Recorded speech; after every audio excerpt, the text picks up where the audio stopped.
It's time for today's Bible story, and it comes from the book of John, chapter 2. One day, Jesus went into the temple, which was like a church, in what was called Jerusalem. The temple was meant to be a place where people could go to be with God. One way to be with God is by praying.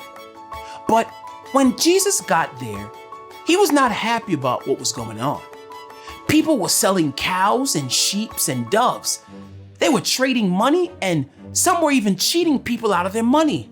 And all of this was happening inside of God's temple.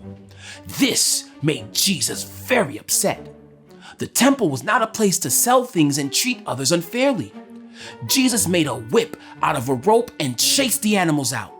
Jesus threw the coins onto the floor and he flipped over the tables. He shouted to those cheating people to get out of his Father's house. Jesus did all of this because he wanted God's light to shine bright in the world. When people prayed in the temple, they would be filled up with God's light, just like being filled with energy. And then they would go and share God's light with others. They couldn't do that if the temple wasn't a place to pray. But Jesus made sure it was that day. By doing what he did, Jesus shined God's light and made sure that others would too. But we don't have to go to the temple or church today. Jesus made sure that we can be filled with God's light anywhere so that we can share it with others every day.